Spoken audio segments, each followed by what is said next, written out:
Hello everyone, this is Neha and welcome back to my channel. कैसे हैं आप सब? आई होप आप बहुत बढ़िया होंगे। स्वागत है आपका आपके अपने चैनल स्टडी परचन में। आज का जो चैप्टर है, ये चैप्टर हमें क्या देगा? एक हमको इमेज क्रिएट करेगा। किस चीज़ पर इमेज क्रिएट करेगा? कि किस तरह से पॉलिटिकल फॉर्मेशन यानी राजनीतिक संरचना बन रही थी, किस तरह से हम मॉडर्न हिस्ट्री की तरफ क्या कर रहे हैं, मूव कर रहे हैं, है ना। हमने क्या पढ़ा था एंशियंट हिस्ट्री में? कि एंशियंट हिस्ट्री में हमने पढ़ा था कि जो आपकी जो हर्षवर्धन थे या जो भी राजपूत थे, तोमर राजपूत हो गए, चौहान का एंड हो रहा था और दिल्ली सल्तनत पनप रहा था। ये हमने एंशियंट हिस्ट्री में देखा था। दिल्ली सल्तनत पनपते हुए दिखा। अब हम इसमें क्या देखेंगे कि आपको मैं कहूं कि एक बात बताई जाती है कि इतिहास जो है वो अपने आप को दोहराता है ना।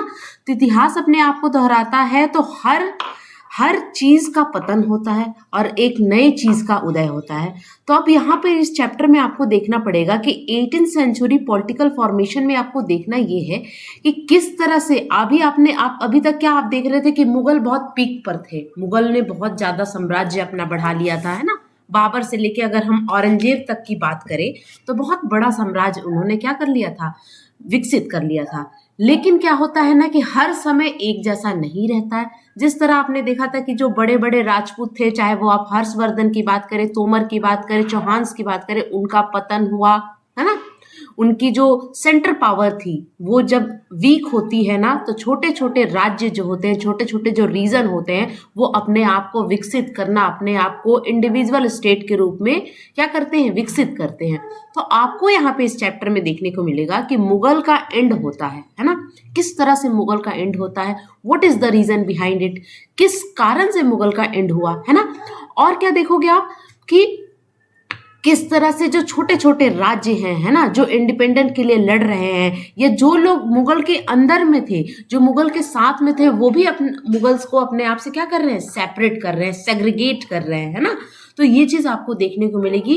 तो इतिहास अपने आप को दोहराता है। एक टाइम था ऐसा कि मुगल अपने पीक पर था। अब इस चैप्टर में देखोगे कि मुगल का बहुत बुरा हाल होता है, किस तरह से मुगल टूटता है ना, मुगल बिखरता है, और किस तरह से मुगल साम्राज्य जो है उसका पतन होता है। तो चैप्टर नेम क्लास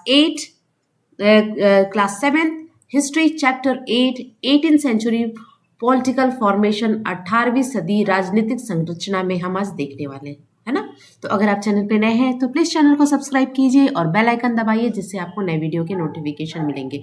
देखिए, कुछ बच्चों का डिमांड है कि मैम पीडीएफ दे दीजिए, तो ये मैं कोई अलग से मैंने नोट्स नहीं बनाया है, ये आपकी पूरी एनसीईआरटी है ना, आपकी पूरी एनसीईआरटी है। अगर आप अगर हिंदी मीडियम के बच्चे हो तो आप हिंदी की एनसीईआरटी की बुक खोल कर बैठना, जब आप मेरे लेक्चर को देखना, आपको सारे वही कंटेंट्स मिलेंगे, है ना, सारे चीज वही मिलेगी। आपको क्या करना है, बस अंडरलाइन करना है ना। तो आपका एक क्या होगा, फ्यूचर प्लान डेवलप हो जाएगा। जब भी आप फ्यूचर में किसी भी टीचिंग का एग्जाम दोगे, चाहे वो केवीएस हो, एनवीएस हो, DSSS भी हो, आपका एक बहुत अच्छा प्रिपरेशन हो जाएगा, है ना। तो पीडीएफ के चक्कर में नहीं रहिए। अभी मैंने पीडीएफ पर काम नहीं किया है, मैं इसके लिए अभी शर्मिंदा हूँ, अभी नहीं दे पा रही हूँ आप लोगों को पीडीएफ। लेकिन अगर आप हिंदी मीडियम के बच्चे हो तो हिंदी की एनसीईआरटी खोल के बैठना, आपको सारी चीज़ें समझ में आएंगी, और एनसीईआरटी किस तरह से मूव करता है ना, वो देखना है। एक कहानी की तरह पूरे चैप्टर को पढ़िएगा, है ना। और स्टार्ट करते हैं। और जहाँ तक इंग्लिश पेडागोजी की क्लास है उस पर काम कर रही हूँ। बहुत जल्द आपको इंग्लिश पेडागोजी की बेहतरीन क्लास मिलेंगे। क्योंकि मैंने इंग्लिश पेडागोजी को लास्ट में इसलिए रखा है क्योंकि एग्जाम से पहले हम बहुत अच्छे तरीके से पढ़ेंगे, ताकि हर चीज़ें आपके माइंड में रहे, ठीक है। तो चलिए स्टार्ट करते हैं आज की क्लास। सबसे पहले हम देखेंगे कि रीजन क्या था, जो मुगल साम्राज्य था उसके पतन होने का रीजन क्या था। हमने क्या पढ़ा था, ये जो लाइनें मैंने ली है ना, ये मैंने कहाँ से ली है, ये लाइनें को मेरा पर्पस ये है कि मैं चैप्टर को कनेक्ट करूं, है ना। जो पिछले चैप्टर में हमने क्या पढ़ा था, द मुगल्स पढ़ा था, है ना। मुगल्स में हमने क्या पढ़ा था कि अकबर के टाइम में कितने मनसबदार थे, 29 थे। नंबर ऑफ मनसबदार 29 थे, ये मैंने आपको बताया था, ठीक है। 29 मनसबदार थे, याद रखिएगा। मनसबदार की संख्या कितनी थी अकबर के टाइम में, 29। ये मनसबदार की संख्या ना औरंगजेब के टाइम में कितनी हो गई थी, 79 हो गई थी, ठीक है। लेकिन एक चीज थी, अकबर की क्या खासियत थी कि वो बहुत अच्छे से क्या करता था, सर्च करता था, बहुत अच्छे से हर चीज को देखता था, सर्वे करता था, है ना। उनके जो मंत्री थे टोडरमल, वो जो मिनिस्टर थे, वो क्या करते थे, लैंड का जो किस तरह की लैंड है, कितनी उपजाऊ है, कितना उससे कर लेना चाहिए, उसका बहुत अच्छे से वो सर्वे करवाता था अकबर, है ना। तो इसलिए उसके टाइम में बहुत बैलेंस में चली जो शासन व्यवस्था है, या लोगों के साथ उनका जो एक मैट्रिमोनियल अलायंस का रिश्ता रहे, या जो भी उनके साथ बहुत अच्छा चला। लेकिन धीरे धीरे क्या हुआ, औरंगजेब के टाइम पे औरंगजेब उतना ज़्यादा क्या था, सोशल नहीं था। उसने तो एक तो मनसबदार की संख्या बढ़ा दी। अब क्या है कि आपके पास लिमिटेड रिसोर्सेज हैं और आपके पास पेमेंट देना है 79 मनसबदारों को, तो यहाँ पे क्या होगी, आपकी इकोनॉमी कमजोर हो रही है। इकोनॉमी क्यों कमजोर हुई, क्योंकि वो बहुत सोशल नहीं था, है ना। आपकी सोसाइटी कमजोर हो रही है, आपकी इकोनॉमी चेंज हो रही है, इकोनॉमी यहाँ पे कमजोर हो रही है। यानी जागीरदारों ने जागीर रहते हुए जितना संभव हो सकता है उतना राजस्व वसूल करने की कोशिश की। अब यहाँ औरंगजेब कहता था कि भाई हमें तो इतना चाहिए ही, लेकिन जागीरदार दे कहाँ से, क्योंकि क्या था कि कुछ लैंड जो थे वो उपजाऊ थे, कुछ नहीं थे। और हर जगह आप एक तरह का कर लोगे, एक तरह का टैक्स लोगे, तो ये उन लोगों के साथ, किसानों के साथ, जो पीजेंट थे, है ना, जो जामींदार थे, उनके साथ नाइंसाफी हो रही थी। और यहाँ पे धीरे धीरे लोगों ने बगावत शुरू कर दी औरंगजेब के खिलाफ। धीरे धीरे स्टार्ट होगा औरंगजेब की, क्योंकि औरंगजेब क्या था, थोड़ा कट्टर किस्म का इंसान था, थोड़ा सा उसकी जो पॉलिसी थी वो थोड़ी हार्ड थी। इसने अपने भाई जो दारा सिखो है उसको तक मरवा दिया था। तो यहाँ पे जैसे ही इसकी मृत्यु होती है, तो धीरे धीरे छोटे छोटे जो जामींदार थे, छोटे छोटे जो मनसबदार थे, जो बड़े पोस्ट पे मनसबदार थे, उन्होंने वो जिस राज्य में, है ना, जिस राज्य में वो क्या कर रहे थे, अपनी शासन व्यवस्था चला रहे थे, उसको उन्होंने क्या कहा कि अब भाई इनकी इकोनॉमी कमजोर हो रही है। जब आपकी इकोनॉमी कमजोर होगी तो आपकी पॉलिटी भी कमजोर होगी, आप हर तरीके से कमजोर होंगे।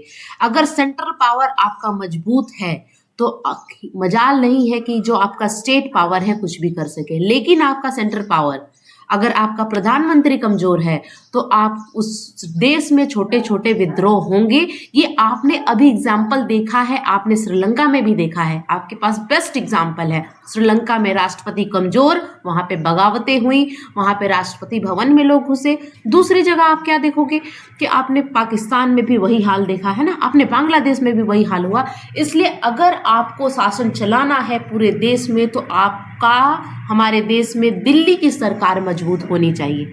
उसी तरह आपको देखना है कि उसी तरह यहाँ पे क्या हुआ कि यहाँ पे मुगल कमजोर हो रहे थे और छोटे छोटे राज्य थे, चाहे वो राजपूताना हो, है ना, चाहे वो मराठा हो, चाहे वो जाट हो, चाहे वो बंगाल हो, अवध हो, सब अपने आप को क्या कह रहे थे कि भाई हमको अलग कीजिए, हम अपने राज्य को अपने तरीके से चलाएंगे, हम आपकी अब नहीं सुनेंगे। समझ में आई बात? चलिए, तो यहाँ पर अब देखना है रीजन। देखिए कि औरंगजेब ने अपने शासनकाल के अंतिम वर्षों में इन घटनाओं को नियंत्रण करने में असमर्थ रहा था और इसलिए किसानों को काफी नुकसान उठाना पड़ा था। मुगल, अब क्या रीजन हो सकता है, तो मुगल की बाउंड्री जो हो रही थी वो रीशेप्ड हो रही थी, मुगल की सीमाओं का पुनर्निर्माण हो रहा था। अब पूरे देश में मुगल का साम्राज्य था। अब क्या हो रहा था, ये अलग कट रहे थे, ये अलग कट रहे थे, भाई हमको छोड़ दो भैया, आपसे चल नहीं रहा है, आप हमको छोड़ दो इंडिपेंडेंट, हम अपने राज्य को खुद ही देख लेंगे। समझ में आई बात? तो यहाँ पर क्या रीजन था, रीशेप्ड हो रही थी बाउंड्री, है ना। अब यहाँ पे क्या होता है, इमर्जेंस ऑफ इंडिपेंडेंट किंगडम, अलग अलग किंगडम क्या हो रहा था, इमर्ज हो रहा था। कब से कब तक, तो 1707 में औरंगजेब की डेथ से लेके 1761 में थर्ड बैटल ऑफ पानीपत तक, है ना, थर्ड बैटल ऑफ पानीपत तक आपको बहुत सारे स्टेट जो ऐसे दिखेंगे, जो बहुत सारे ऐसे किंगडम देखेंगे वो पनपते हुए दिखेंगे। और यहाँ पे क्या हुआ था, ईस्ट इंडिया कंपनी यानी ब्रिटिश जो है वो एंटर कर चुकी थी इंडिया में, तो उनका भी प्रभाव ईस्टर्न साइड में, नॉर्थ ईस्ट साइड में या ईस्टर्न साइड में बढ़ रहा था। ये दो रीजन है। तो यहाँ पर इस चैप्टर में हम डिस्कस करने वाले हैं इमर्जेंस ऑफ इंडिपेंडेंट स्टेट, कब से कब तक, 1707 से लेके 1761। 1761 बहुत इंपॉर्टेंट है, यहाँ पे थर्ड बैटल ऑफ पानीपत हुई थी। किसके बीच हुई थी वो भी हम बात करेंगे, मराठाओं के बीच में, और भी हम बताएंगे सिराजुद्दौला के बीच में हुई थी। ठीक है, चलिए नेक्स्ट हम देखेंगे क्या हमें पढ़ना है।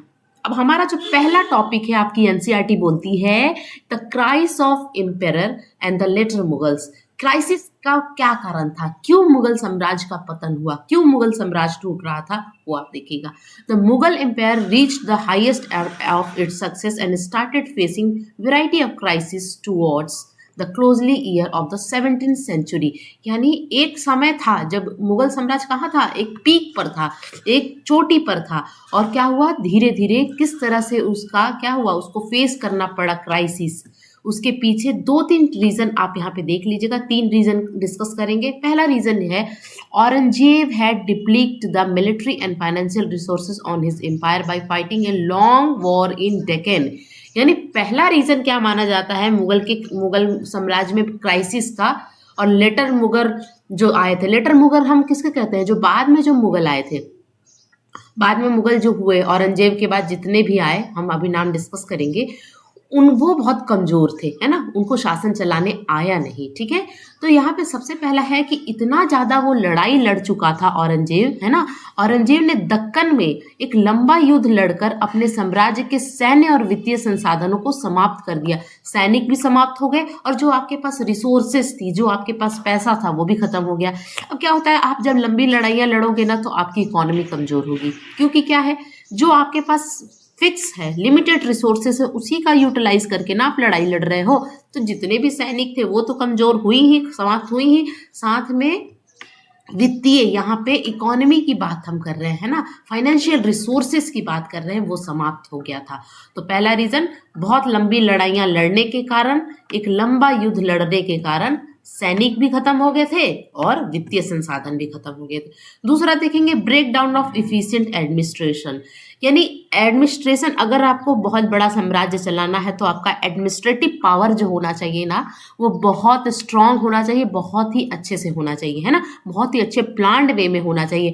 आपको सर्वे कराना पड़ेगा, है ना, आपको हर एक आदमी का ख्याल रखना पड़ेगा, है ना, हर आदमी को लेके चलना पड़ेगा। हम कहते हैं ना, मोदी जी का क्या है स्लोगन, सबका साथ सबका विकास। तो आपको कहने की बात नहीं होनी चाहिए, वो आपको आपको जो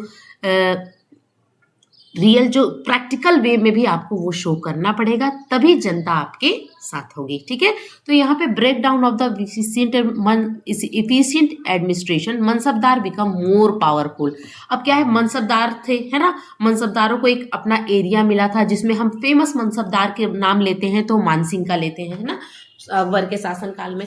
तो मनसबदार क्या हुआ था, कुशल प्रशासन का टूटना, और दूसरा था कि मनसबदार जो हो रहे थे वो शक्तिशाली हो रहे थे, क्योंकि जब राजा कमजोर होगा तो जो छोटे छोटे लोग हैं, अब क्या होता है, आप एक सिंपल सा एग्जांपल लो कि हमारा जो भारतीय परिवार है, उसमें जो लीडर होता है घर का कोई भी लीडर, जो घर का एक मालिक होता है, जिसकी बात सब सुनते हैं, जब वो कमजोर होगा ना, तो सब अपनी अपनी बातें कहने पर लगेंगे, कोई किसी का सुनेगा नहीं। बस वही हो रहा था यहाँ पे। ठीक है, तो आपको जो घर चलाने वाला होना चाहिए ना, वो स्ट्रांग होना चाहिए, अपने बात पे स्टैंड रखने वाला होना चाहिए, और उसको सबको लेके चलना चाहिए, तभी जाके आपका एक अच्छा घर तैयार होता है। सेम उसी तरह मनसबदार क्या हो रहे थे, अधिक शक्तिशाली हो रहे थे। ठीक है, चलिए नेक्स्ट देखेंगे। Nobles appointed as the governor, Subedar often control the office of revenue and military administration, Deewani and फौजदारी as well। अब क्या थे कि उनमें जो इन लोग के मुगल के शासनकाल में नोबल्स थे। नोबल्स का मतलब होता है जो ये होते थे, कुलीन लोग होते थे, जो मुल्ला मौलवी, जिनको क्या अपॉइंट किया गया था, गवर्नर। गवर्नर का मतलब सूबेदार बनाया गया था। तो ऑफ एंड कंट्रोल, यहाँ पे बोल रहा है कि जो गवर्नर सूबेदार के रूप में नियुक्त किए गए कुलीन लोग थे, अक्सर राजस्व और सैन्य प्रशासन, दीवानी और फौजदारी के कार्यालयों को भी नियंत्रण करते थे। अब नोबल्स क्या कर रहे थे, नोबल्स को भी लगा कि भाई चलो भाई, अब ये तो कमजोर हो रहे हैं, हम क्यों ना, जो हम दीवानी हमारे अंडर है, फौजदारी, दीवानी का मतलब होता है जो लेखा जोखा, जो भी आपका आ रहा है संसाधनों से, जो भी आपके राज्य में आ रहा है, उसका लेखा जोखा दीवानी के अंदर में आता है। और फौजदारी यानी आपके पास कितने सैनिक हैं, है ना, मिलिट्री एडमिनिस्ट्रेशन दोनों को संभालते थे नोबल्स, है ना। तो वो क्या कर रहे थे, उन कार्यालयों पे उनका नियंत्रण था, तो वो क्या कर रहे थे, अब उस पर उन्होंने अपना कंट्रोल डेवलप करना स्टार्ट कर दिया। तो सब अपनी मनमानी करने में लगे हुए थे। ठीक है, दूसरा है peasant and zamindars rebelling in many part of the northern and western India. Added to this problem, these revolt were sometimes caused by the pressure of the mounting tax. यानी उत्तर और पश्चिम भारत के कई हिस्सों में किसानों और जमींदारी विद्रोह ने इस समस्याओं को और बढ़ा दिया। अब क्या तीसरा रीजन क्या था? एक तो यहाँ पे आपने देखा कि यहाँ पे एक तो रीजन आपने देखा कि एफिशिएंट एडमिनिस्ट्रेशन ब्रेकडाउन हो रहा था, मनसबदार जो हो रहे थे स्ट्रांग हो रहे थे, मिलिट्री आपकी कमजोर हो गई थी, सैन्य व्यवस्था खत्म हो गई थी। यहाँ पर आपने यहाँ पे तीसरा रीजन ये देखा कि जो उत्तर और पश्चिम भारत के हिस्से में जो किसान थे, जो जमींदार थे, उन लोगों ने भी विद्रोह स्टार्ट कर दिया था। विद्रोह का कारण क्या था कि मनमाना कर लिया जा रहा था उन लोगों से, तो उन्होंने कभी कभी बढ़ते कर को लेके वो भी परेशान थे। तो ये सब रीजन था मुगल साम्राज्य में क्राइसिस आने का। Already under pressure of all side the empire और further weakened competition among the nobles. अब क्या हुआ था, ये सब चीजें चल रही थी और जो उनके अंदर में नोबल्स थे, है ना, जो कुलीन वर्ग के लोग थे, वो भी आपस में क्या कर रहे थे, लड़ रहे थे, है ना, हम बेटर तो हम बेटर, ये भी हो रहा था। तो ये सब रीजन बताया है आपकी एनसीईआरटी की, रीजन है कि क्यों मुगल साम्राज्य में क्राइसिस आया। ठीक है, चलिए नॉवल फाइटिंग अमंग्स देम। अब नॉवल्स तो से वो अपने आपस में लड़ रहे थे, क्योंकि हम जानते हैं कि there were two group of nobles in Mughal. Mughal में दो तरह के नोबल्स थे, नोबल्स यानी कुलीन वर्ग के लोग। दो तरह के लोग मुल्ला मौलवी थे, तरह के लोग मतलब उनकी कोर्ट में थे। एक तो थे ईरानी जो कि ईरान से आए थे, और दूसरे थे तुरानी जिसको हम टर्किस्ट बोलते हैं, है ना। जो नॉवेल्स एक दूसरे को क्या हो रहा है कि इनका विचार नहीं मिल रहा था। ईरानी लोग थे जो कि ईरान से आए थे, और तुरानी लोग जो थे वो कहाँ से थे, टर्किश से आए थे, तुर्की से आए थे। तो ये कह रहे थे कि हम बेटर, तो ये बोल रहे थे हम बेटर। ठीक है, तो ये आपस में लड़ रहे थे, दो ग्रुप में था मुगल्स में, है ना। तो लेटर मुगल बिकम पपेट। अब क्या हुआ, ये आपस में लड़ रहे थे। जो लेटर मुगल आए, लेटर मुगल क्या है, बाद वाले जो मुगल आए, बाद वाले जो औरंगजेब के बाद जितने भी आए, वो क्या हो गए थे, पपेट्स बन गए थे। Either of the two nobles, या तो इनके पपेट बन गए थे या तो इनके पपेट बन गए थे। यानी ये कहते थे ये करो तो हाँ ठीक है, ये कहते थे ये करो तो हाँ ठीक है, मतलब पूरी तरीके से कठपुतली बन गए थे। यहाँ पे ये बात कही गई है कि बाद वाले मुगल इन दोनों सरदारों, यानी ये जो ईरानी लोग थे, जो उनके नोबल्स थे, जो उनके कुलिंग लोग थे उनके दरबार में, तुरानी लोग थे, तो बाद वाले मुगल इन दोनों सरदारों में से किसी एक की कठपुतली बन गए थे। ठीक है ना। मान लीजिए कोई एक राजा आया तो ईरानियों की बात मान रहा था, दूसरा राजा आया तो तुरानी, तो ये कठपुतली बन गए थे, है ना। इनका अपना कोई स्टैंड नहीं रह गया था। दे वर फेस्ड। अब यहाँ पे किसकी बात हो रही है, लेटर मुगल की बात क्या हो रही है यहाँ पे, कि दे वर फेस्ड वर्स्ट ह्यूमिलेशन। उन्हें सबसे बुरे अपमान का सामना करना पड़ा। जहाँ एक तरफ मुगल ऐसे थे, जब आप बाबर अकबर की बात करते हो तो मुगल ऐसे थे कि उनके सामने कोई बोलने से पहले 10 बार सोचता था। अब क्या हो गया था कि अब मुगल की स्थिति ऐसी हो गई थी, बाद वाले मुगल की, after the death of Aurangzeb, कि उनका वर्स्ट ह्यूमिलेशन हुआ था, यानी बुरा अपमान किया गया था। बुरा अपमान में क्या क्या शामिल था आप देखिएगा। असैसिनेशन ऑफ फारूक सियार एंड आलमगीर टू, यानी जो लेटर मुगल में फारूक सियार आए, है ना, कब से कब तक उन्होंने किया, 1713 से 1719, और आलमगीर टू 1754 से 1759 तक इन्होंने राज किया। तो इन दोनों को क्या कर दिया गया, मार दिया गया, हत्या कर दी गई। किसके द्वारा, नॉवेल्स के द्वारा, है ना। तो एसोसिएशन ऑफ फारूक सियार 1713 से 1719 इनका टेन्योर है, और दूसरा है आलमगीर टू जिसको 1754 से 1759 तक राज किया। इन दोनों को मार दिया गया, यानी फारूक सियार और आलमगीर द्वितीय को मार दिया गया। क्या क्या उनके साथ बुरा व्यवहार हुआ वो देखिएगा, और किसके साथ क्या हुआ ये नाम याद रखिएगा। फारूक सियार और आलमगीर टू को मार दिया गया। और उसके बाद क्या किया, इससे बुरा क्या हुआ कि उनको अंधा कर दिया गया। ब्लाइंडेड शाह आलम टू और अहमद शाह, यानी अंधा कर दिया गया। किसको, शाह आलम द्वितीय को और अहमद शाह को। याद रखिएगा नाम। अगर आपसे क्वेश्चन पूछा जाए कि अंधा किसको किया गया था, तो शाह आलम टू यानी शाह आलम द्वितीय को और अहमद शाह को क्या कर दिया गया था, उनको अंधा कर दिया गया था। किसके द्वारा? उनके नोवेल्स के द्वारा, क्योंकि वो आपस में लड़ रहे थे, अपनी मनमानी कर रहे थे। राजा अगर बात नहीं माना तो भाई तुम जाओ, रास्ते से हटो, है ना। तो यहाँ पे ये बात हो रही थी, क्योंकि क्या हो रहा था, हम क्या देख रहे थे, नोबल शक्तिशाली हो रहे थे, मनसबदार शक्तिशाली हो रहे थे, है ना। उनकी बात कोई नहीं सुन, क्योंकि सैनिक किसकी मान रहे थे? अपने सरदारों की मान रहे थे, है ना बात। तो यहाँ पर अब यहाँ पे अहमद शाह को अंधा किसने किया था? इन्हीं के एक नोबल थे जिनका नाम था गुलाम कादिर, है ना। गुलाम कादिर द्वारा इनको अंधा कर दिया गया था, ठीक है। तो ये चीज़ याद रखिएगा कि दो लोगों को तो मार दिया गया था, फारूक सियार और आलमगीर द्वितीय को, और शाह आलम द्वितीय और अहमद शाह को अंधा कर दिया गया था, ठीक है। चलिए नेक्स्ट देखते हैं। नेक्स्ट स्लाइड हमारी क्या बोलती है? अब यहाँ पे फारूक सियार receiving a noble in a court. Farooq सियार नोबल के साथ जो भी उनकी बातचीत का एक दृश्य है जो आपकी एनसीईआरटी दिखाती है, ठीक है। चलिए नेक्स्ट देखेंगे। अब सिनेरियो क्या हुआ? अब इस तरह का सिनेरियो था, आप एक कल्पना करिएगा, इमेजिन करिएगा कि क्या हो रहा था। इस तरह का माहौल था मुगल में कि नोबल अपनी मनमानी कर रहे हैं, मनसबदार स्ट्रांग हो रहे हैं, अपना अलग राज्य स्थापित करने की बात कर रहे हैं। तो सिनेरियो परिदृश्य क्या होगा? आप अपनी इमेजिनेशन पावर से, क्योंकि इमेजिनेशन पावर है ना एक क्रिएटिव स्किल होती है। अगर आप एक टीचर बन रहे हो, आप सीडीपी में यही तो पढ़ते हो, आप क्या पढ़ते हो कि अपनी क्रिएटिव स्किल को, अपनी इमेजिनेशन स्किल को आपको डेवलप करना है। तो आप सिनेरियो यहाँ पे डेवलप कीजिएगा, परिदृश्य कीजिएगा। क्या हो रहा था? पॉलिटी वीक, अनस्टेबल थी, राजनीतिक कमजोर और अस्थिर हो गई, इकोनॉमी इज इन क्राइसिस, अर्थव्यवस्था संकट में थी। नतीजा हुआ क्या?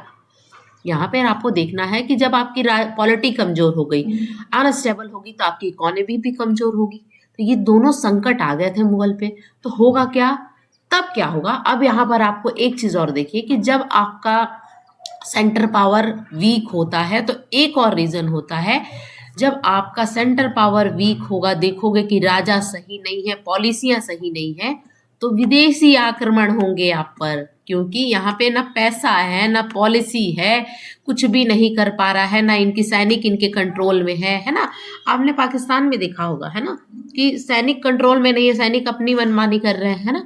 तो तब क्या होगा कि जो बाहर वाले जो लोग होंगे, बाहरी दुश्मन जो होंगे, जो भारत से बाहर थे, है ना, इंडिया से बाहर थे, उनको एक मैसेज जाएगा कि भाई यहाँ सब कुछ उथल पुथल है, इंडिया में कुछ भी सही नहीं चल रहा है, भारत में कुछ भी सही नहीं चल रहा है, मुगल कमज़ोर हो गए हैं, बहुत अनस्टेबल हो गए हैं, पॉलिटी वीक हो गई है, आपस में ही लोग लड़ रहे हैं, कोई किसी की सुन नहीं रहा है। तो ये अच्छा मौका है कि अटैक कर दो, है ना।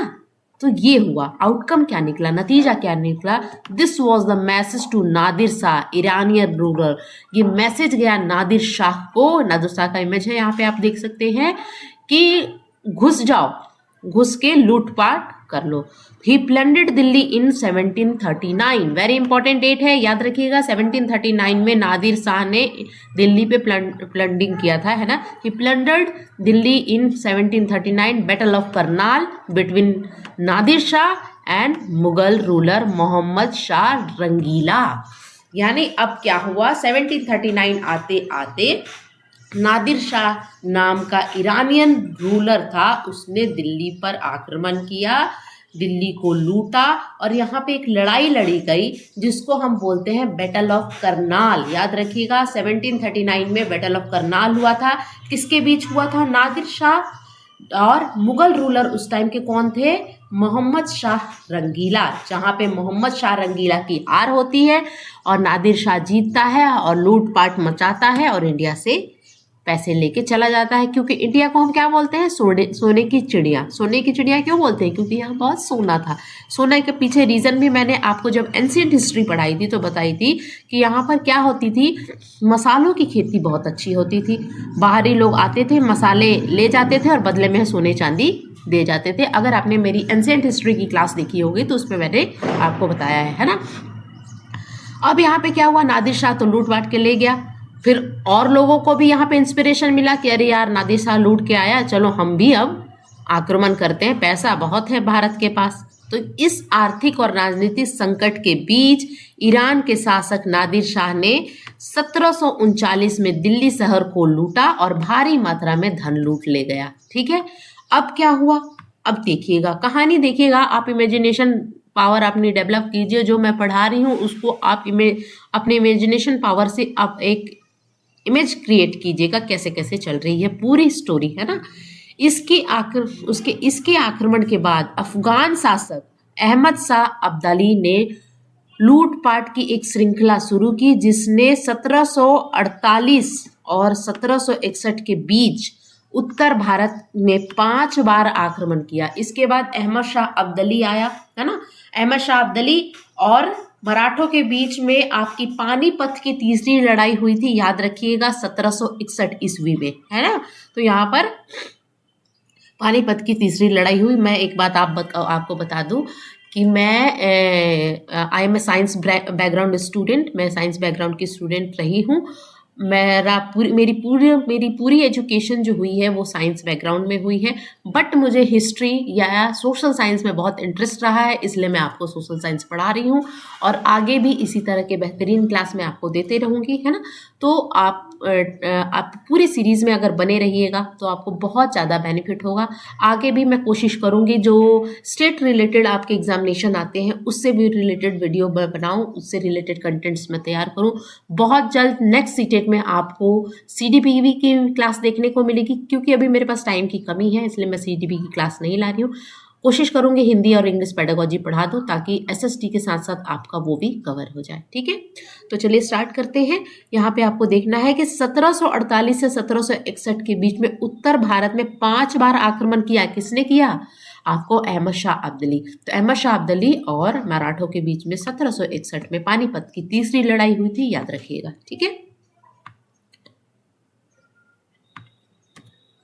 अब यहाँ पे इमरजेंस ऑफ न्यू स्टेट। अब क्या हुआ कि हमने क्या देखा कि धीरे धीरे न्यू स्टेट अपना इमर्ज हो रहे थे। State formation in 18th century. अब 18th सेंचुरी में कौन कौन से स्टेट फॉर्मेशन हो रहे थे तो आप यहाँ पे देखिएगा, ये अवध अलग अपने आप को ये कर रहा था, अपना राज्य विस्तार कर रहा था। बंगाल अलग कर रहा था, हैदराबाद अलग कर रहा था। यहाँ पे आपको महाराष्ट्र वाले रीजन मराठा डेवलप हो रहे थे, है ना। यहाँ पे ये जो आपका गुजरात और राजस्थान वाला एरिया है, यहाँ पे आपको राजपूत रूलर अपने आप को साबित करेंगे। सिख मूवमेंट आपको देखने को मिलेगा, है ना। सिख लोग अपने आप को, जाट, यहाँ पे आपको हरियाणा वाले एरिया में आपको जाट दिखेंगे। तो ये सब हो रहे थे डेवलप, ठीक है। अब यहाँ पे इसको हम क्या करेंगे, 3 पार्ट में हम देखेंगे। पहला पार्ट हम क्या देखेंगे कि जो मुगल के ही पार्ट थे, मुगल के पार्ट कौन थे? अवध थे, बंगाल था और हैदराबाद था, मुगल का ही पार्ट था जो कि मुगल के साथ शामिल थे। तो इन्होंने क्या कहा कि अब हम अपना अलग राज करेंगे। दिल्ली की जो गवर्नमेंट थी उन्होंने हाथ जोड़ा और कहा कि भाई हमारा आपसे कोई लड़ाई झगड़ा नहीं है, लेकिन हम अपने राज को खुद चलाएंगे, खुद अपनी शासन व्यवस्था देखेंगे, खुद हम इतने कैपेबल हैं कि अपने राज को कंट्रोल कर सकते हैं, ठीक है।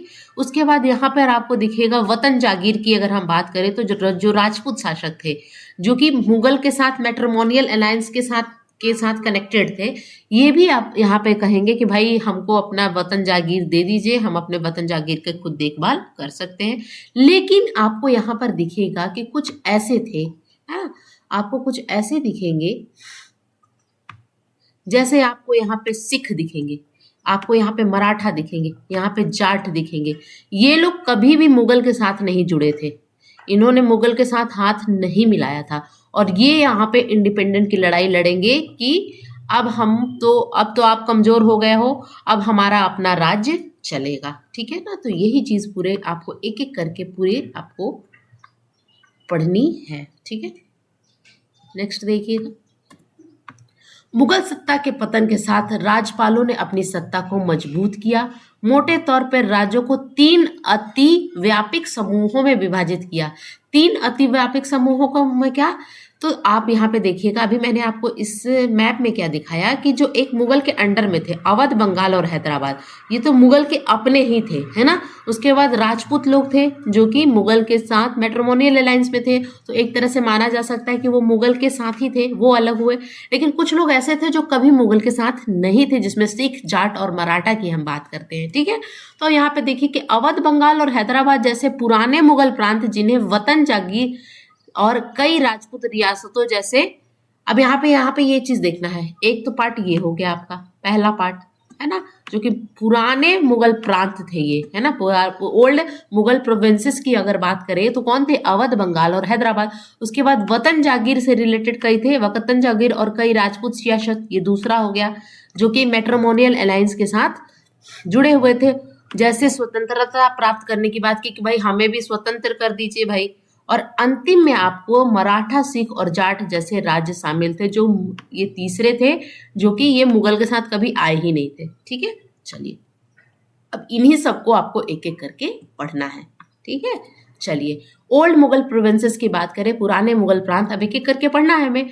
These include the state of Awadh, Bengal और हैदराबाद। ठीक है, ये तीन थे जो कि ओल्ड मुगल प्रोविंसेस में थे, जिन्होंने अपनी स्वतंत्रता को क्या कहा कि हमें आप स्वतंत्र कर दीजिए, हम अपने राज्य को खुद चला सकते हैं। ठीक है, हैदराबाद राज्य की स्थापना किसने की, निजाम उल मुल्क आसफ जहां। याद रखिएगा नाम, हैदराबाद जो कि ओल्ड मुगल प्रांत था, ओल्ड मुगल प्रोविंसेस में आता था, प्रांत था, उसकी स्थापना किसने की थी, निजाम उल मुल्क आसफ जहां, है ना, ने की थी। मराठों के खिलाफ संघर्ष में लगा हुआ था। यहाँ पे मराठों ने क्या किया था, संघर्ष, बहुत लड़ाइयाँ, लंबी लड़ाइयाँ मराठों ने भी लड़ा था। उसके बाद आपको आएगा अवध, दूसरे नंबर पे अवध, ये जो लखनऊ वाला एरिया है ना, लखनऊ अवध पूरा एरिया उत्तर प्रदेश में आता है। वॉज फाउंडेड बाई, अब इसको किसने इसकी स्थापना किसने की थी, तो बुरहान उल मुल्क सआदत खान, है ना, बुरहान उल मुल्क शहादत खान ने क्या किया था, अवध की स्थापना की थी। यानी अवध की स्थापना बुरहान उल मुल्क शहादत खान ने कब किया था, 1722 में, डेट याद रखिएगा। अवध का फाउंडेशन रखा था। अब अवध क्या था, rich alluvial plain allow the development of region, यानी समृद्ध जलोढ़ मैदान के क्षेत्र के विकास को संभव बनाया। अब अवध बहुत फला फूला, क्यों फला फूला, आप जानते हैं कि अवध में बहुत सारी नदियां हैं, जैसे गंगा है ना, गंगा है, गोमती है ना, बहुत सारी नदियां हैं, यमुना है। ये सब नदियों के कारण वहाँ की जो प्लेन थी, वहाँ की जो मिट्टी थी वो क्या थी, जलोढ़ मिट्टी थी, है ना, जलोढ़ मिट्टी थी, उपजाऊ थी, फर्टाइल प्लेन था। तो जहाँ पे फर्टाइल प्लेन होगा तो वहाँ पे क्या होंगे, संसाधन बहुत होंगे, तो वो राज्य विकसित करेगा। ठीक है, तो बुरहान उल मुल्क शहादत खान ने अवध की स्थापना की थी, निजाम उल मुल्क आसफ जहां ने हैदराबाद की स्थापना की थी। ये ओल्ड मुगल प्रोविंसेस की हम बात कर रहे हैं। तीसरा आपका आएगा बंगाल। ठीक है, अब आ जाइए, Bengal was founded by Murshid Quli Khan. याद रखिएगा, नाम आ सकता है कि बंगाल की स्थापना किसने की थी, तो Murshid Quli Khan. He commanded revenue administration of the state under the Alivardi Khan, the state become prosperous. ठीक है, तो यहाँ पे बताया जा रहा है कि बंगाल की स्थापना मुर्शीद कुली खान ने की थी। उन्होंने राज्य के राजस्व प्रशासन की कमान संभाली थी। अलवर्दी खान के अधीन राज्य समृद्ध हुआ, यानी अलवर्दी खान के राज्य में बहुत ज़्यादा बंगाल क्या हुआ था, समृद्ध हुआ था। तो आप फर्क याद रखिएगा कि मुर्शीद कुली खान ने तो स्थापना की थी, लेकिन उस बंगाल को बहुत ज़्यादा प्रोस्पेरस कौन बनाया था, तो किसने बनाया था, अलवर्दी खान ने। यहाँ पे अलवर्दी खान का यहाँ पे आपको इमेज दिखा रहा है, Alivardi Khan holding the court को होल्डिंग कर रहा है, कोर्ट में क्या कर रहा है, एक असेंबली को अटेंड कर रहा है, उसकी इमेज आपकी एनसीईआरटी दिखाती है। चलिए नेक्स्ट देखेंगे, नेक्स्ट हम देखेंगे राजपूत, है ना।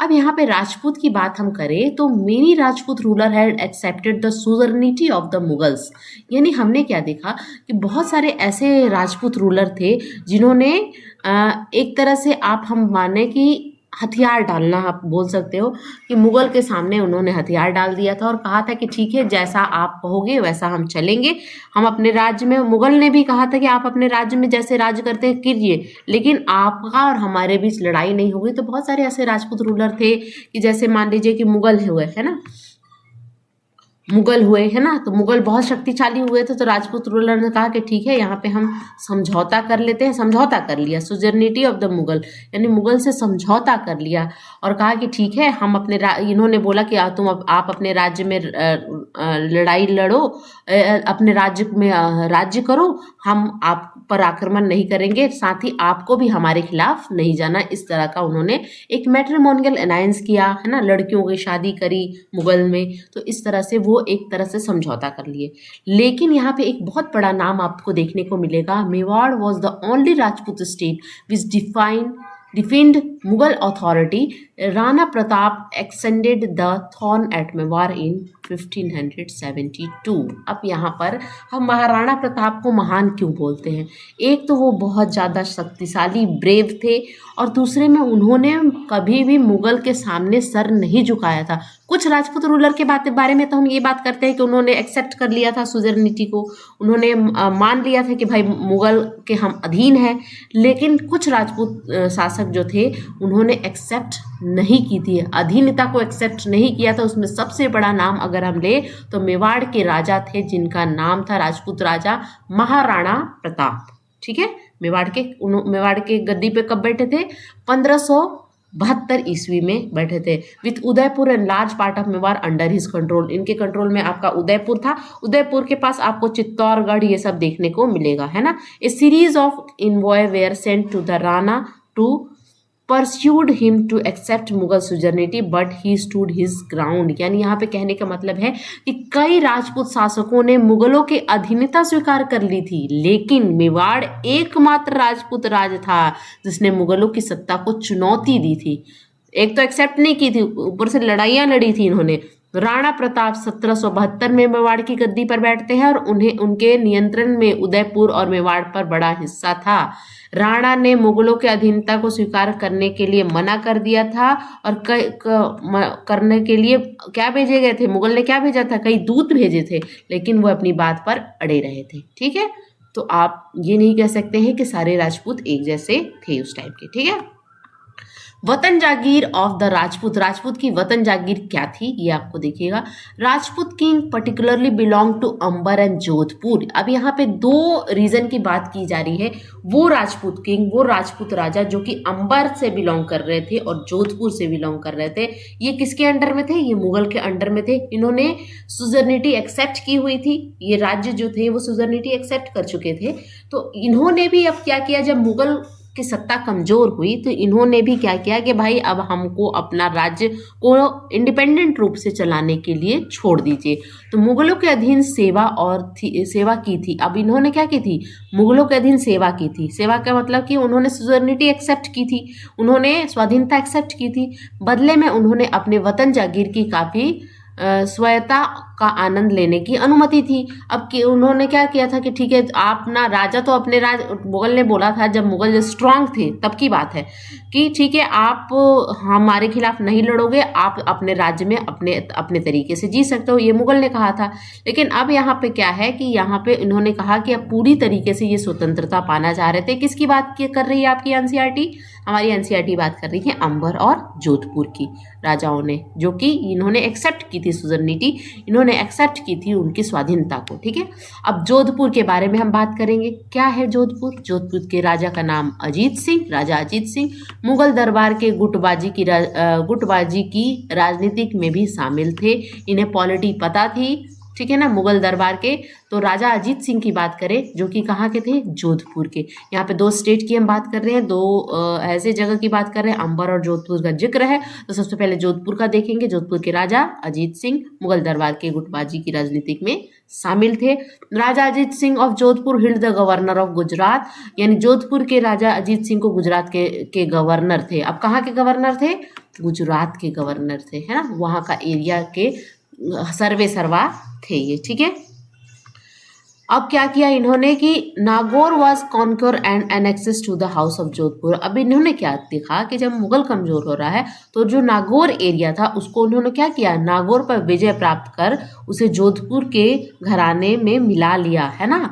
अब इन्होंने क्या किया कि जो अब ये देख रहे थे कि मुगल कमजोर हो गए, तो राजा अजीत सिंह जो कि गवर्नर थे, कहाँ के, गुजरात के, जोधपुर के राजा अजीत सिंह जो कि गवर्नर थे गुजरात के, उन्होंने नागौर को अपने में शामिल किया, विजय प्राप्त किया और जोधपुर में मिला लिया। दूसरा यहाँ पे कहा जाता है कि उन्होंने कैपिटल कहाँ बनाया, तो कैपिटल जयपुर बनाया, और उनको क्या मिली थी, सूबेदारी ऑफ आगरा, है ना। तो उन्होंने कैपिटल कहाँ बनाया, जयपुर, और सूबेदारी ऑफ आगरा उन्हें मिला हुआ था। तो ये दोनों चीज़ें आपने देखनी है, सूबेदारी ऑफ आगरा भी मिल गया था। तो आपको जोधपुर के बारे में इतना ही ध्यान रखना है, ठीक है। नेक्स्ट हम देखेंगे अंबर। अंबर के राजा क्या थे, सवाई राजा जय सिंह। सवाई राजा जय सिंह के बारे में हम बहुत सारी बातें पढ़ते हैं, जैसे इन्होंने जंतर मंतर बनाए, है ना, जयपुर का शहर बसवाया। तो सवाई राजा जय सिंह का अंबर जय सिंह जो थे वो गवर्नर कहाँ थे, ये मालवा रीजन के थे, है ना। तो आपको उनके बारे में हमने क्या पढ़ा, जो अजीत सिंह थे वो कहाँ के गवर्नर थे, गुजरात के थे। और ये मालवा रीजन कौन सा है, ये मालवा रीजन जो आपका उज्जैन इंदौर वाला जो एरिया है ना, उज्जैन इंदौर आपका भोपाल, ये सब जो रीजन है ना, ये आपका खंडवा, ये सब मालवा रीजन में आता है ना। तो ये मालवा रीजन के गवर्नर थे, है ना, मध्य प्रदेश में मोस्टली एरिया इसका पड़ता है। तो अंबर के सवाई राजा जय सिंह मालवा के गवर्नर थे। गवर्नर याद रखिएगा कौन कहाँ का था, एक गुजरात के थे, एक मालवा के थे। अब यहाँ पे अंबर ने बूंदी के बड़े हिस्से पर कब्जा किया। अब यहाँ पे आपने क्या देखा, इसमें क्या देखा कि इन्होंने नागौर पर विजय प्राप्त की और इन्होंने बूंदी नाम के जगह पे अपना कब्जा हिस्सा गया। अब यहाँ पे देखिएगा कि Maratha expansion after the 1740 put A restriction of growth of Rajput expansion. अब यहाँ पे नोट कर लीजिएगा इस पॉइंट को कि इस तरह से ये बढ़ रहे थे, लेकिन मराठाओं ने राजपूत के एक्सपेंशन को भी रोका। 1740 के बाद मराठा विस्तार ने राजपूत विस्तार के विकास को प्रतिबंध लगाया। अब यहाँ पे ये लोग बढ़ रहे थे तो इनको रोकने का काम कौन किया था, मराठाओं ने, ठीक है। नेक्स्ट हमारा टॉपिक है रिसाइजलिंग इंडिपेंडेंस। अब हमने क्या बात करी थी, यहाँ पर आइए, इस मैप में आइए, आप देखिए, हमने पढ़ लिया बंगाल, ठीक है, हमने बंगाल भी पढ़ लिया, कौन था, अवध था, है ना, ये ओल्ड मुगल प्रोविंसेस थे। यहाँ राजपूत की भी बात कर ली, एक गुजरात और एक ये मालवा की बात हमने करी, ठीक है। अब आ जाइए उनके बारे में बात करेंगे जो कि अपनी स्वतंत्रता के लिए मुगलों से लड़ाई लड़ी, जिसमें सिख, मराठा और आपके जाट आएंगे, ठीक है। अब वही हम स्टार्ट करेंगे, ठीक है, चलिए।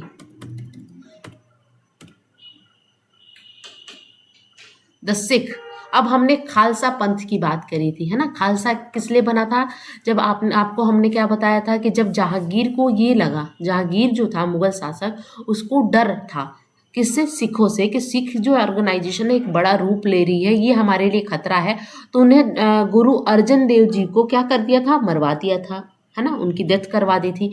तो वहाँ पर क्या हुआ कि जब सिख मूवमेंट पॉलिटिकल फॉर्म में आया, है ना, पॉलिटी के रूप में आया, तो वहाँ पे खालसा पंथ की स्थापना हुई, है ना। खालसा पंथ की स्थापना तो उस टाइम हो गई थी, है ना, बहुत लोग खालसा पंथ से जुड़ गए थे, उनका एक रूल था, एक नियम था, है ना।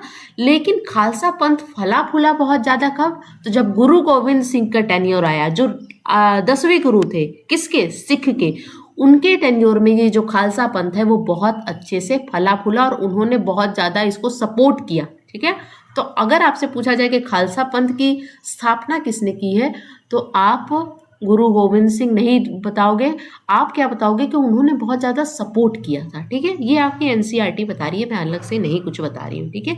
तो 17वीं शताब्दी के दौरान सिखों के एक राजनीतिक समुदाय के रूप में संगठन, 17वीं शताब्दी का है, ये अध्याय 6 में हमने पढ़ा है, ये अध्याय 6 में हमने पढ़ा है, जो आपका चैप्टर 6 है उसमें हमने पढ़ा है कि 17वीं शताब्दी के दौरान सिखों के एक राजनीतिक समुदाय, जिसको हम खालसा बोल रहे हैं, ठीक है, राजनीतिक समुदाय क्या है, खालसा के रूप में संगठन ने पंजाब में क्षेत्रीय राज्य निर्माण में मदद की। गुरु गोविंद सिंह ने 1699 में खालसा की स्थापना से पहले और बाद में राजपूत और मुगल के खिलाफ कई लड़ाइयाँ लड़ी, है ना। यानी गुरु गोविंद सिंह ने 1699 में खालसा की स्थापना से पहले और बाद में राजपूत और मुगल के खिलाफ लड़ाइयाँ लड़ी। अब 1708 में उनकी मृत्यु हो जाती है। किसकी मृत्यु हो जाती है, गुरु गोविंद सिंह की मृत्यु हो जाती है। खालसा के खालसा ने बंदा बहादुर के नेतृत्व में मुगल सत्ता के खिलाफ विद्रोह किया। अब गुरु गोविंद सिंह के बाद कोई गुरु नहीं बने थे, क्योंकि उन्होंने क्या बोला था कि अब हमारे आपके जो गुरु होंगे वो आपका गुरु ग्रंथ साहिब भी होगा। तो इसके बाद एक सरदार थे, एक जो लीडर थे वो कौन थे, खालसा के लीडर बने बंदा बहादुर। उनके नेतृत्व में जो सिख थे उन्होंने मुगल सत्ता के साथ विद्रोह किया, लड़ाइयाँ लड़ी। गुरु नानक और गुरु गोविंद सिंह के नाम पर सिक्के चलवाए, किसने, बंदा बहादुर की बात हो रही है। और संप्रभु शासन की घोषणा की गई और सतलज से यमुना के बीच में अपने प्रशासन स्थापित किया। नदी का नाम याद रखिएगा, सतलज से यमुना के बीच में। बंदा बहादुर को 1715 में पकड़ लिया गया और 1716 में उन्हें मार दिया गया। ठीक है, ये सिख के बारे में बातें आपकी एनसीईआरटी बता रही है। ठीक है, अब 18th सेंचुरी में क्या हुआ, अब क्या हुआ 18th सेंचुरी में, Sikh organised themselves into a number of band called jathas. यहाँ पे बोलता है कि 17वीं सदी में क्या हुआ, सिख जो थे वो ऑर्गेनाइज्ड हुए, है ना, ऑर्गेनाइज्ड हुए और अपने आप को ऑर्गेनाइज्ड किया एक बैंड में, है ना, एक नंबर ऑफ बैंड में ऑर्गेनाइज्ड किया। उस बैंड को हम बोल रहे थे, नंबर ऑफ बैंड का मतलब है कि एक number of group of people, है ना, बहुत सारे, मतलब एक तरह से संस्था बनी जिसको हम कहते हैं जत्थास। एंड उसको और फिर चेंज हुआ किसमें, मिस्ल में, है ना, मिस्ल में चेंज हुआ। तो दो तरह की यहाँ पे क्या बना, ग्रुप बना सिख ऑर्गेनाइजेशन से लेके, एक था जत्था, ठीक है, एक था जत्था और दूसरा था मिस्ल। ये 18th सेंचुरी की बात हो रही है। अपने आप को उन्होंने एक ऑर्गेनाइज्ड वे में क्या किया, ऑर्गेनाइजेशन के रूप में, एक जत्था था, ग्रुप ऑफ पीपल होंगे, बहुत सारे लोग होंगे जो उसमें का कोई नियम होगा उसको फॉलो करना होता होगा, और एक दूसरा था मिस्ल, है ना। अब दोनों को हम कलेक्टिवली क्या बोलते हैं, जत्था और मिस्ल को हम ग्रैंड आर्मी के नाम से जानते हैं। जब जत्था और मिस्ल मिलेंगे तो क्या बनाएंगे, ग्रैंड आर्मी, जिसको दल खालसा के नाम से जानते थे। यानी आपसे पूछा जाए कि दल खालसा क्या है, तो दल खालसा है जब जत्था और मिस्ल मिलते थे। जत्था और मिस्ल एक सिख ऑर्गेनाइजेशन था जो कि बैंड, कुछ लोगों का समूह था जो कि कुछ रूल एंड रेगुलेशन को फॉलो करते थे। जब ये दोनों मिलते थे तो ग्रैंड आर्मी बनाते थे, जिसको हम हिंदी में दल खालसा के नाम से जानते हैं। The entire body use to meet Amritsar. अब ये जो बॉडी थी, ये जो जत्था वाले लोग और मिस्ल वाले लोग जो कि सिख के लिए काम कर रहे थे, तो खालसा के लिए काम कर रहे थे, सिख धर्म के लिए काम कर रहे थे, तो इनकी मीटिंग होती थी, है ना, साल में 2 बार मीटिंग होती थी, याद रखिएगा। और ये मीटिंग कहाँ होती थी, अमृतसर में, है ना, जहाँ पे हरमंदिर साहिब है, जहाँ पे आपका गोल्डन टेम्पल है, तो वहाँ पर अमृतसर में मीटिंग होती थी एट द टाइम ऑफ। अब कब कब होती थी, तो बैसाखी के टाइम में और दिवाली के टाइम पे। तो साल में 2 बार इनकी मीटिंग होती थी और उस मीटिंग में बातचीत की जाती थी कि किस तरह से आगे हमारा मूवमेंट आगे बढ़ेगा, है ना, है। तो यहाँ पर ये चीज़ लिखी हुई है कि पुराने निकाय वैसायिक, पूरा निकाय जो पूरा ये ग्रैंड आर्मी थी, दल खालसा, बैसाखी और दिवाली के समय अमृतसर में मिलता था और सामूहिक निर्णय लिया जाता था। सामूहिक यानी सबके लिए निर्णय लिया जाता था, जिन्हें गुरुमतों के संकलन के रूप में जाना जाता है। क्या है, गुरु या गुरुमतों के रूप में हम जानते हैं। साखी नामक एक प्रणाली शुरू की गई थी। अब याद रखिएगा, राखी नामक एक प्रणाली शुरू की थी जो किसानों की उपज का 20% कर चुकाने का सुरक्षा प्रदान करता था। ठीक है, तो राखी क्या था, 20% जो टैक्स था उस चुकाने की बात करता था।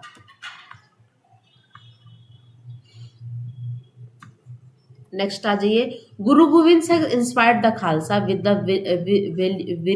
Belief that their destiny was to rule. यानी जो गुरु गोविंद सिंह जी थे उन्होंने विश्वास दिलाया था खालसा पंथ को, खालसा जो पंथ से जो लोग जुड़े हुए थे, कि आप बिलीव कीजिए, आप भरोसा रखिए कि आपकी जो डेस्टिनी है, आपका भाग्य जो है वो शासन करना है ना, झुकना नहीं है, गुलाम बनना नहीं है। आपका भाग्य क्या है, शासन करना है। इसीलिए हम कहते हैं कि खालसा को बहुत ज़्यादा सपोर्ट किया था गुरु गोविंद सिंह ने। ठीक है, राज करेगा खालसा शब्द का यूज किया था, है ना, राज करेगा खालसा, याद रखिएगा, गुरु गोविंद सिंह की बात है ये।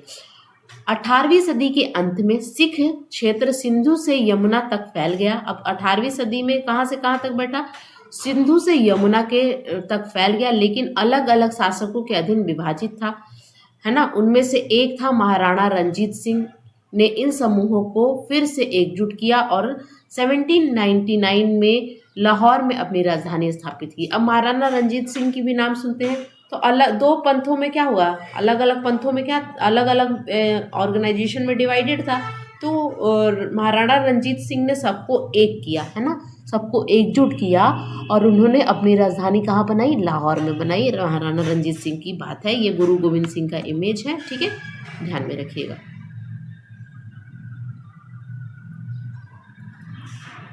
अब मराठा की बात करते हैं। दूसरा क्या था, मराठा, इस्टेब्लिश बाई छत्रपति शिवाजी महाराज, यानी मराठाओं का जो स्थापना किसने की थी, छत्रपति शिवाजी महाराज ने की थी।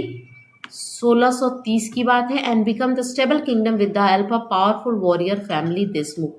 और एक स्टेबल किंगडम कब बना था, किसके हेल्प से, एक वॉरियर फैमिली थी, देशमुख की बात करते हैं। Deshmukh is the title of जो महाराष्ट्र में लोग रहते हैं उनकी एक टाइटल है, वॉरियर फैमिली की टाइटल है देशमुख।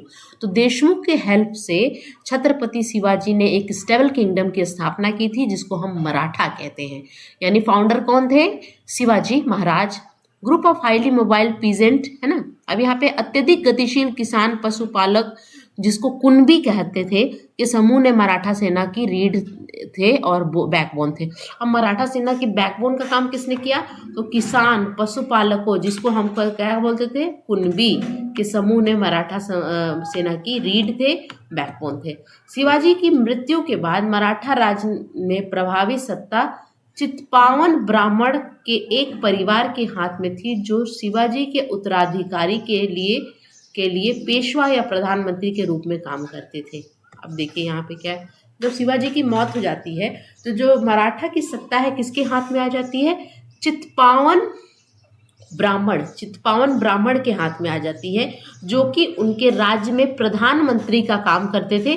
प्रधानमंत्री का को हम किस नाम से जानते हैं मराठों में, पेशवा क्या है, प्रधानमंत्री ही होते थे, जो कि शिवाजी के शासनकाल में उनके राज्य में प्रधानमंत्री के काम के पद पर क्या थे, नियुक्त थे।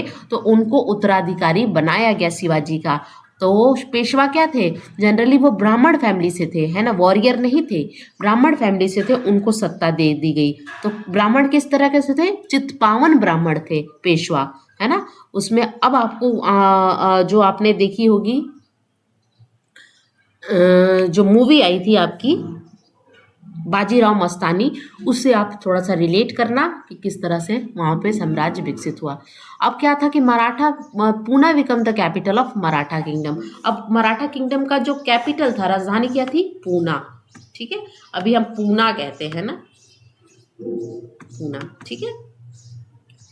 तो अब यहाँ पे देख लीजिए कि यहाँ पे किस तरह से शिवाजी के बाद पेशवा आते हैं। पेशवा कौन थे, चित्पावन ब्राह्मण, है ना, जो कि प्रधानमंत्री के रूप में उनके राज्य में काम करते थे। अब यहाँ पे थोड़ा सा हम शिवाजी को भी देख लेते हैं, ठीक है। शिवाजी 17वीं सदी के अंत में शिवाजी के नेतृत्व में दक्कन में एक शक्तिशाली राज्य का उदय हुआ, जिसके परिणाम स्वरूप अंततः मराठा राज्य की स्थापना हुई, ठीक है। यहाँ पे समझ में आया, मराठा राज्य की स्थापना किसने की, शिवाजी ने की। शिवाजी का जन्म 1630 में शिवनेरी में शाहजी और जीजाबाई के घर में हुआ था। कहाँ हुआ था, शिवनेरी में, याद रखिएगा जगह क्या है, शिवनेरी। कब हुआ था, 1630 में आपके शिवाजी का जन्म हुआ था शिवनेरी में। और उनके माँ बाप का क्या नाम था, शाहजी और जीजाबाई। जीजाबाई कौन थी, शिवाजी की माता का नाम था। अपनी माता और अपने संरक्षण दादा कोडोदेव के मार्गदर्शन में शिवाजी ने कम उम्र में ही विजय अभियान शुरू किया था, यानी बचपन से ही शक्तिशाली थे, बचपन से ही ब्रेव थे, है ना। अब यहाँ पे एक कर है चौथ और सरदेशमुखी की शुरुआत किसने की थी, शिवाजी ने की थी, यहाँ पे लिखी हुई है। तो यहाँ पे क्या लिखा हुआ है कि चौथ बहुत इंपॉर्टेंट है, चौथ और सरदेशमुखी के बारे में अभी हम डिस्कस करेंगे नेक्स्ट स्लाइड में, ठीक है। तो चौथ और सरदेशमुखी एक तरह का कर था, एक टाइप्स ऑफ टैक्स था, जो कि मराठाओं के टाइम का टैक्स था, पर आधारित राजस्व संग्रह पद्धति द्वारा समर्थित एक कुशल प्रशासनिक प्रणाली की शुरुआत करके उन्होंने एक मजबूत मराठा राज की नींव रखी। यानी आपसे अगर क्वेश्चन पूछा जाए कि चौथ और सरदेशमुखी कर किसने स्टार्ट किया था, तो शिवाजी महाराज ने, ठीक है। चलिए अब यहाँ पे आ जाइए बालाजी राव प्रथम। ठीक है, बालाजी राव प्रथम जो थे, जिन्हें बालाजी राव बल्ला के नाम से भी हम जाना जाता है, पेशवा बालाजी विश्वनाथ के पुत्र थे। वे एक महान मराठा। अब कमान किसके पास आई? बालाजी राव प्रथम। बाजीराव मस्तानी हम पढ़ते हैं ना, तो बालाजी राव प्रथम के हाथ में आई, जिनका पूरा नाम था बालाजी राव बल्लाल। ठीक है, उनके पिता का नाम क्या था? पेशवा बालाजी विश्वनाथ, है ना। तो इनके पुत्र में कुछ ऐसी खूबियां दिखी होंगी, तभी तो मराठा की कमान एक नॉन वो पेशवा को दे दी गई, है ना। तो बालाजी राव प्रथम के कमान में अब मराठा की कमान आई, और इनका पूरा नाम बालाजी राव बल्लार था, और इनके पिता का नाम था पेशवा बालाजी विश्वनाथ। ठीक है, एक महान मराठा सेनापति थे, जिन्हें विंध्य से पूरे मराठा साम्राज्य का विस्तार करने का श्रेय दिया जाता है, और उन्हें मालवा, बुंदेलखंड, गुजरात और पुर्तगालियों के खिलाफ सैन्य अभियान के लिए जाना जाता है। यानी इन्हें किसके खिलाफ सैन्य अभियान के खिलाफ जाना जाता है? मालवा, बुंदेलखंड, गुजरात और पुर्तगाली। नाम याद रखिएगा। Under the Peshwa the Maratha developed a very successful military organisation. Their success lay in bypassing the fortified area of the Mughal. यानी पेशवा के अधीन मराठों ने एक बहुत ही सफल सैन्य संगठन विकसित किया। इसके टाइम में और फला फूला आपका मराठा। उनकी सफलता मुगलों के किलेबंद क्षेत्रों को दरकिनार करने में निहित थी। यानी मुगल की जो बाउंड्री थी उसको उन्होंने, जो मुगल का बाउंड्री कहने का मतलब एक इमेजिनेटिव बाउंड्री की आप बात करें कि जहां जहां मुगलों का क्या था, वर्चस्व था, उसको उन्होंने ढीला किया। ठीक है,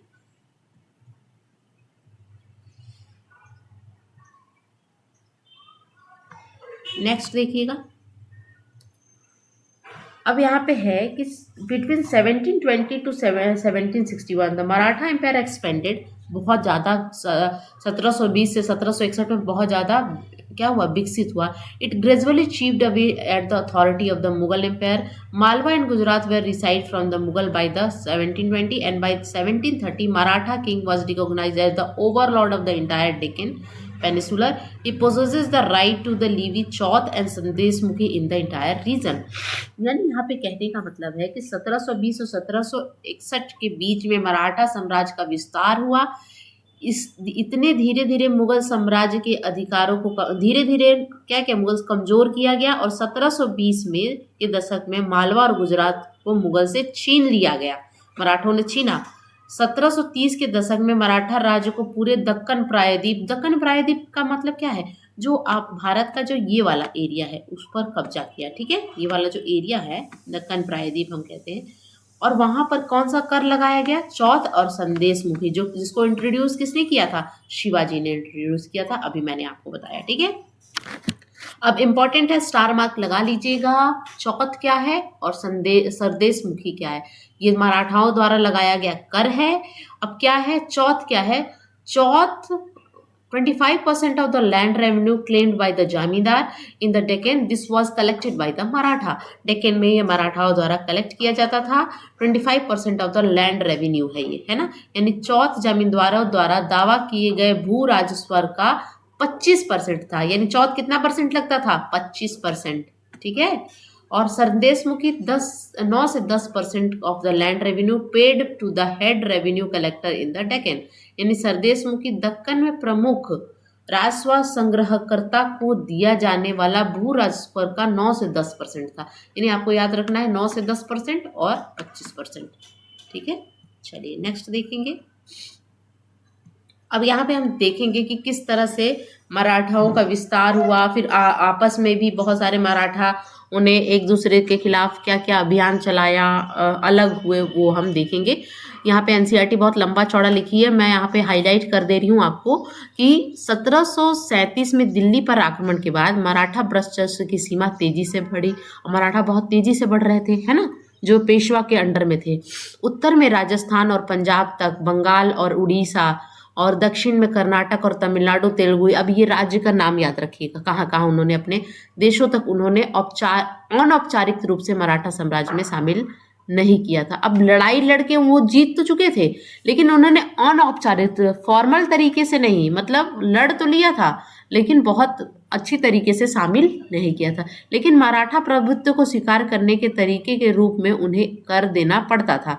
लेकिन क्या करता था कि मराठाओं ने लड़ाई लड़ी थी, उन्हें हराया था, तो मराठाओं को कर तो जरूर देना पड़ता था। ये जो राजस्थान हुआ, पंजाब हुआ, बंगाल हो गया, उड़ीसा हो गया, ठीक है, तो इन्होंने पूरी तरीके से अपने कंट्रोल में नहीं करा था। इन्होंने कहा था कि कर तो आपको देना पड़ेगा, बाकी इन्होंने उनको फ्रीली छोड़ दिया था। विस्तार से बहुत सारे साधन मिले, लेकिन इसकी कीमत चुकानी पड़ी।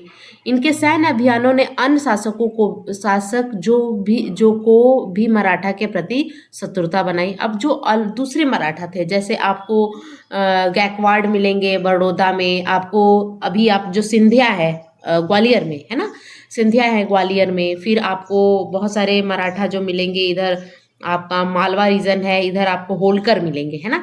तो इन लोगों ने कहा कि भाई ये आप तो पूरा सब कब्जा किए जा रहे हो, लड़े जा रहे हो, हमें उतना पसंद नहीं आया, उन्हें पसंद नहीं। परिणाम स्वरूप 1761 में पानीपत की तीसरी लड़ाई के दौरान मराठाओं का समर्थन करने के लिए इच्छुक नहीं थे। अब इन लोगों ने मराठा का साथ नहीं दिया। कौन लोग? जो अदर मराठा थे, है ना, जो अदर मराठा थे, जैसे सिंधिया हो गए, है ना, फिर जैसे वो हो गए गायकवाड़ हो गए बड़ौदा के। तो अभी हम आगे डिस्कस करेंगे उसके बारे में कि कौन कौन से लोग जो मराठा का शामिल है। तो मराठा देखिए, जब आपकी आधी जो शक्ति है वो चली जाए तो आप कमज़ोर हो जाओगे। तो यहाँ पे मराठाओं 1761 में पानीपत की तीसरी लड़ाई में उन्होंने क्या किया? साथ नहीं दिया। किसके साथ हुआ था? कमेंट सेक्शन में मेंशन कीजिए। अभी हमने बताया था, सिराजुद्दौला की नाम बताई थी, तो अभी तो मैंने बता ही दिया आपको। लेकिन अब यहाँ पे देखिएगा, अब यहाँ पे लंबा चौड़ा आपका एनसीईआरटी बताता है, तो आपको देखना क्या है कि अंतहीन सैन्य अभियानों के साथ साथ मराठाओं ने एक प्रभावी प्रशासनिक व्यवस्था भी विकसित की थी। एक बार जब विजय पूरी हो गई तो मराठा शासन सुरक्षित हो गया और अस्थायी परिस्थिति को ध्यान में रखते हुए धीरे धीरे राजस्व की मांग शुरू हो गई। कृषि को प्रोत्साहित किया गया और व्यापार को पुनर्जीवित किया गया। इनमें ग्वालियर के सिंधिया, बड़ौदा के गायकवाड़, नागपुर के भोसले जैसे मराठा सरदारों को शक्तिशाली सेनाएं जुटाने के लिए साधन मिल गए। ठीक है, अब यही लोग जो थे वो साथ नहीं दिया था इन्होंने, ये भी मराठा ही थे। अब आपको जो ये उज्जैन और ये वाला एरिया है, जो आपका उज्जैन हो गया, इंदौर वाला एरिया, यहाँ पे आपको मराठी कम्युनिटी बहुत दिखेगी। तो इसका मतलब नहीं कि इन्होंने महाराष्ट्र से, जो अभी आज का जो महाराष्ट्र है वहां से एक पलायन करके आ गए। यहाँ पर भी शुरू से मराठा, ये पूरा मराठा साम्राज्य ही था, तो यहाँ पर भी शुरू से मराठा थे। और जो यहाँ के लोग जो है ना मराठी बोलते हैं, इनके मराठी और जो महाराष्ट्र में रहते हैं, बॉम्बे पुणे में रहते हैं, उनकी मराठी में फर्क देखने को आपको मिलता है ना। तो यहाँ पे उज्जैन का विस्तार सिंधिया के संरक्षण में आ गया। अब उज्जैन का विस्तार किसके आ गया? सिंधिया के। अभी भी आप जाओगे उज्जैन में तो सिंधिया के बहुत सारे आपको किले वगैरह दिखने को मिलेंगे। और इंदौर का होलकर के संरक्षण में आ गया। अब होलकर भी एक टाइप्स ऑफ मराठा थे। अब होलकर की एक बहुत महान रानी थी, आपको देवी अहिल्याबाई होलकर, इनका नाम हमेशा आप चर्चा में देखते होंगे, जिन्होंने काशी विश्वनाथ टेम्पल बनाया था, है ना। बहुत लड़ाइयाँ लड़ी थी, बहुत शक्तिशाली थी। तो होलकर जो है यहाँ पे एक इंदौर में आपको आप देखने को मिलेगा, क्योंकि मैं अभी इंदौर सिटी में ही रहती हूँ। तो इंदौर में आपको क्या देखने को मिलेगा? होलकर यूनिवर्सिटी देखने को मिलेगी, है ना। तो यहाँ पर आपको जब आप महेश्वर जाओगे, है ना, तो महेश्वर में आपको देखने को मिलेगा जैसे महेश्वरी साड़ी जिसका प्रचलन ये देवी अहिल्याबाई होलकर ने किया था। ये शिव की बहुत बड़ी भक्त थी, देवी अहिल्याबाई होलकर जो थी ये शिव की बहुत बड़ी भक्त थी। इन्होंने बहुत मंदिर बनवाए, है ना, तो बहुत शक्तिशाली थी। इन्होंने मतलब बहुत अपने राज्य को अकेले, इनके पति की मृत्यु के बाद पूरी शासन व्यवस्था अकेले चलाई थी। महेश्वर इनका क्या था? महेश्वर से शासन करती थी इंदौर के लिए। ठीक है, तो ये चीज़ें बहुत लंबी कहानी हो जाएंगी अगर मैं बताने लगूंगी तो ये सब चीज़ें आपको देखने को मिलेगी। तो इस तरह की आपको यहाँ पे देखने को मिलेगा। ठीक है, अब यहाँ पे देखिएगा द जाट, आपकी लास्ट टॉपिक है। वीडियो थोड़ा लंबा चला जाता है, देखिए, क्योंकि अगर मैं पूरी एनसीईआरटी का एक एक वर्ड अगर आपको बताने लगूँ ना तो वीडियो 2-3 घंटे भी जा सकते हैं। लेकिन आपको मैं इस तरह से शॉर्ट में बताने की कोशिश करती हूँ कि आपको समझ में आ जाए, आपका क्वेश्चन भी मिस ना हो, क्योंकि आपका सीटेट जो है कहाँ से कौन से पॉइंट को उठा के असर्शन और रीजन में क्वेश्चन डाल देगा ये आपको नहीं पता, है ना। तो इस तरह से मैं पूछती हूँ कि सारे इंपॉर्टेंट पॉइंट आपको पढ़ा दूँ। ठीक है, तो यहाँ पे Jat, the Jat consolidated their power during the late 17th century and 18th century under the leadership of चूरामल। अब यहाँ पे आइए कि जाट के जो जाट ने अपना विस्तार कब स्टार्ट किया, किसके लीडरशिप में, तो चूरामल के, है ना। लेकिन अब सूरजमल जब आएंगे तो उनमें बहुत ज़्यादा विकसित हुआ, वही चीज़ यहाँ पे बताई जा रही है। उन्होंने दिल्ली शहर के पश्चिम में स्थित क्षेत्रों पर नियंत्रण हासिल कर लिया और 1680 के दशक तक उन्होंने दिल्ली और आगरा के दो शाही शहरों के बीच के क्षेत्र को अपना क्षेत्र पर अपना दबदबा बनाना शुरू कर लिया था। ठीक है। जाट समृद्ध कृषक थे यानी एग्रीकल्चर करते थे, और पानीपत और बल्लभगढ़ जैसे शहरों उनके प्रभुत्व वाले क्षेत्रों के महत्वपूर्ण व्यापारिक केंद्र थे। ठीक है ना। तो पानीपत और बल्लभगढ़ की बात यहाँ पे की गई है। जाट कहाँ विकसित हुए, तो जाट आपको जो आपका अभी जो हरियाणा वाला एरिया है वहाँ पे आपको जाट बहुत विकसित हुए अंडर द सूरजमल। अब एक दूसरे शासक थे सूरजमल की हम बात कर रहे हैं। चूरामल के लीडरशिप में जाट मूवमेंट आया होगा। और यहाँ पे सूरजमल की बात है तो kingdom of Bharatpur emerge as a strong state. Surajmal के टाइम में भरतपुर जो किंगडम था वो बहुत बड़ा इमर्ज होके निकला। सूरजमल के अधीन भरतपुर राज्य एक मजबूत राज्य के रूप में निकला। तो दूसरे महान शासक कौन थे, सूरजमल। ठीक है। अब यहाँ पे जाट वाला जो एरिया है वो मैं आपको, यहाँ पे दिल्ली है, दिल्ली से सटा हुआ जितना भी एरिया है, जो हरियाणा हो गया, इधर आपको उत्तर प्रदेश का भी पार्ट आएगा, इधर राजस्थान का भी पार्ट आएगा, ये जाटों का एरिया है। ठीक है। तो इन्होंने भी कभी मुगल के साथ मिले नहीं थे। जाटों की शक्ति सूरजमल के अधीन अपने चरम पर पहुंची, यानी किसके टाइम पे चरम पे पहुंची, तो क्लाइमेक्स पे पहुंची तो सूरजमल की बात करें, जिन्होंने 1756 से 1763 के दौरान भरतपुर वर्तमान राजस्थान में जाट राज्यों को मजबूत बनाया। सूरजमल के राजनीतिक नियंत्रण वाले क्षेत्र को में मोटे तौर पर आधुनिक पूर्वी राजस्थान, दक्षिण हरियाणा, पश्चिमी उत्तर प्रदेश और दिल्ली है। मैंने आपको बताया ना कि जाट वाला कहाँ है, आपको कुछ उत्तर प्रदेश का भी पार्ट मिलेगा, है ना, ये हिस्से शामिल थे। सूरजमल ने कई किले और महल बनवाए और भरतपुर में प्रसिद्ध लोहागढ़ किला इनके क्षेत्र में बनाए गए सबसे मजबूत किलों में से एक माना जाता है। लोहागढ़ किला भी बनाया, बहुत सारे महल बनाए, बहुत सारे किले बनाए। तो जाट मूवमेंट या जाट से रिलेटेड अगर आपको देखना है तो आप क्या देखोगे, Surajmal one of the important one, और चूरामल जिन्होंने स्टार्ट करा था लीडरशिप में। ठीक है। तो ये दोनों नाम आपको याद रखना है। तो ये थे आज के लेक्चर, जो कि हमने क्या देखा कि 17th सेंचुरी में किस तरह से आपकी राजनीतिक विकास हो रहा था और किस तरह से अब मूव करेगा, किस तरह से ब्रिटिश आएगा। तो नेक्स्ट वीडियो लेक्चर इसका एमसीक्यू का सेशन होगा, और उसके बाद हम क्लास 8 का एनसीईआरटी स्टार्ट करेंगे, पढ़ेंगे किस तरह से अब आपको मॉडर्न हिस्ट्री की तरफ मूव करना है, सारे आंदोलन देखने को मिलेंगे, है ना। तो आई होप आपको लेक्चर अच्छा लगा होगा। अगर अच्छा लगा है तो please do like, share and subscribe to my channel. मिलती हूँ नेक्स्ट वीडियो में, तब तक के लिए thank you so much for watching. Keep watching, keep smiling, bye.